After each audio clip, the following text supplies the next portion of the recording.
What's up everyone, this is Rita aka Fàn Lǎoshī, your accent coach and Chinese teacher. So you may have been learning Mandarin Chinese for a while, like 6 months, 2 years, maybe even 10 years. And you've probably heard so many things about this language from your courses or tutors, maybe just fragmented information about words or sentence structures on the internet here and there. But really, some of the common suggestions or tips might be super outdated, and they may end up not working at all in your Chinese learning journey. That's a huge bummer, and we don't want anyone to waste time on any useless tips, yeah? And how do I know that they don't work? Well, I've worked with hundreds of students in Chinese and US universities, intensive language programs, and my own company's courses over the past 11 years. And some students have been learning with me for over 3 or 4 years now, from the very beginning all the way to working in China without much difficulty. I even trained new teachers myself. So I just want to share something that I believe with you. Now, I don't know how many Chinese YouTube channels you've subscribed to, but just make sure you subscribe to this one so you don't miss out on any Mandarin tips that you won't find anywhere else. 订阅了吗? Let's go. Number 1. Tones are important. If you have watched my videos for a while, you'd have heard this from me probably 100 times. Tones matter so much in Mandarin Chinese learning, period. I don't know how many Chinese teachers, no matter where or who they teach, still say tones don't matter when teaching Mandarin in 2022. But if someone does and they happen to teach you Chinese, just run away immediately. Because guess what? You are learning a tonal language. This means different tones represent different meanings as part of the syllables, just like consonants and vowels. To be honest, sometimes tones may matter more because quite a few sounds are now differentiated in dialect accents that Chinese natives are pretty used to, like 订阅 or 订阅, 范老师 or 范老师, 2年 or 2年. I'm not saying that you gotta get every single tone perfect, although there are only 4 tones. Okay, plus a couple neutral tones. But the point is that if you get the tones wrong, it's like you pronounce cat as cut, or sheet like ship. So cut sheets becomes cat shits. Natives might still get it based on the context, or they may also be just confused, staring back at you.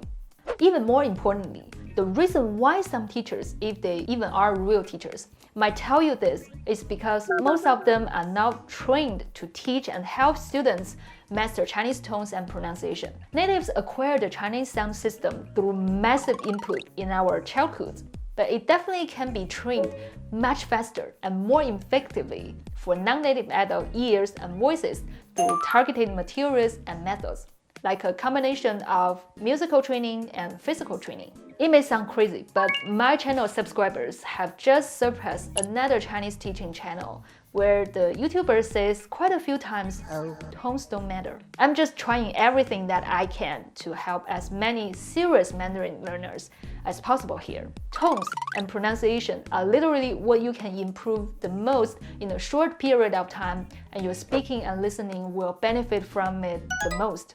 You'll just save so much time in the future if you spend more time and energy on tones now. Find the right person and learn smart. It's worth it. Number 2, learn more words. So you know how to pronounce the Chinese sounds properly now. How do you express the ideas that are in your mind into the sounds that make sense to Chinese natives? A lot of language learners might be obsessed with vocabulary, like I must know XYZ words. When Chinese people learn English, we like to talk about how many words we know. 3,000, 8,000, or 20,000. You know 20,000 words? Damn, you badass! The thing is, what does it even mean to learn a word? There are at least 3 levels. 1. You find it difficult to recognize the word when hearing it, but when you see the characters or pinyin, you know what it means. Because most Mandarin learners spend much more time on the written language system rather than the Chinese sounds, which actually are more important when you communicate with the natives. 2. You hear the word in a sentence and you can understand what it means, but you won't think of it nor use it yourself when you speak. 3. You have no difficulties comprehending and using the word in sentences when speaking and writing it. Still, being able to write it has nothing to do with saying it correctly when it comes to Mandarin Chinese. If we take the last one as our standard, how many words have you really learned now? The next question might be, how many words do you really need? That's a big topic which I can make a whole video about, because everyone has their own goals. If you don't have a goal, you don't have a plan, it's not likely you'll ultimately achieve a satisfying outcome. If we want to start with talking about day-to-day life fluently, I like GW's math class called it the F word in language learning, and we can talk about this in another video. You definitely don't need 20,000 words or 8,000 words or even 3,000. It's more important for you to use the words in meaningful sentences 100 times. You don't learn words alone. You don't read them with your native language translation. I mean, why do you need to practice your native language? And just repeat the sentences enough so you don't need to think about it when you want to use it. The most horrifying Chinese class that one of my students has told me about was that they were asked to read the vocabulary list and conversation from their textbook in class, and that's pretty much all they did in the class for a year. I really hope teachers stop doing this to students. Learn the words that you actually use aloud and learn them in sentences until you don't need to think about it. Number 3, Chinese doesn't have grammar.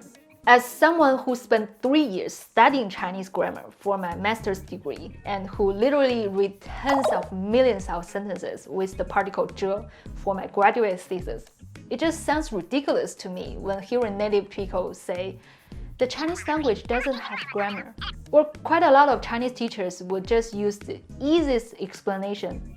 That's just how it is. I know no one has ever really learned it in school, but why do you think we can understand each other by putting the syllables in a certain order and using some particular words? But this is just another proof that not any Chinese native can teach foreign students how to use the language. It needs specific learning to study our native language all over again, and training plus real experience of working with students to be able to think and teach from the student's perspective.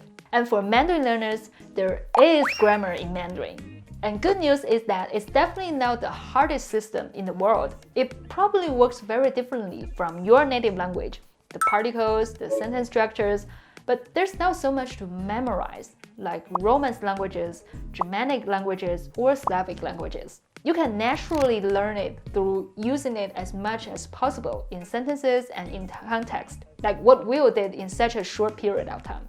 Check out our great interview if you haven't.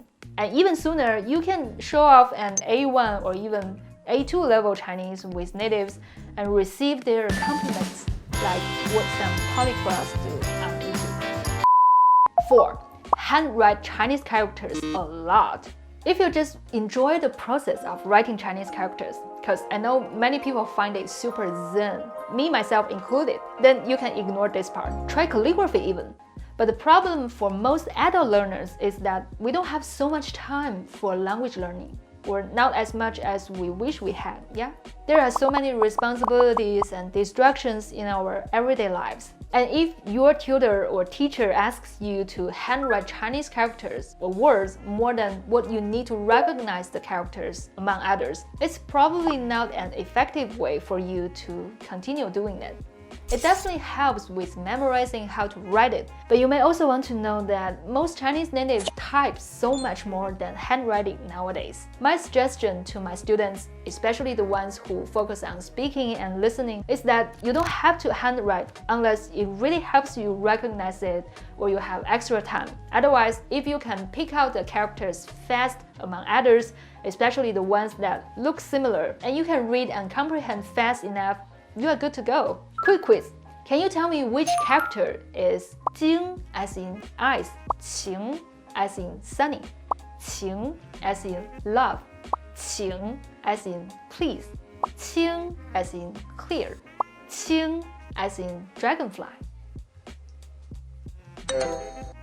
Save the time for honing your pronunciation and tones, because that's what's gonna affect your conversation skills. Then practice typing the correct syllables for characters so you can text your Chinese friends. This is still a pretty controversial topic in the academic world, because a lot of college professors still believe that we should get students to write the characters right. Well, we gotta choose when time is limited.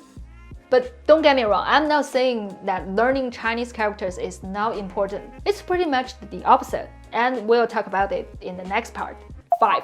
You don't need to learn Chinese characters. Some students and Mandarin learner friends told me that some of the teachers would avoiding using characters for a long time, insisting they are not important. I don't get it by any means. They either don't know how to teach characters or they know nothing about the language. Ma Laoshi and I mentioned this in our TikTok reaction video. There are so many homophones in Chinese, i.e. the characters are pronounced as the exact same syllable, and even with the exact same tone. How do you know which one you are talking about then? You may ask. The answer is, we always speak sentences instead of words, and definitely not only characters. Characters are used in words, words are used in sentences. Language is a system, so we learn it in a systematic way. Those written patterns may look intimidating at first, but after a few hundred of basic ones and a dozen of components/radicals, things will all start making sense, and your character learning process will speed up drastically. And learning characters is the only way to understand how Chinese words consist of mostly only 2 syllables, but they can represent tens of thousands of concepts in the human world. This is some of the worst advice that I've heard, and now you know how to fix it. Let me know in the comments if you've been told any bad tips that didn't work out. And remember, with Fàn Lǎoshī, Chinese makes perfect sense. See you in the next video.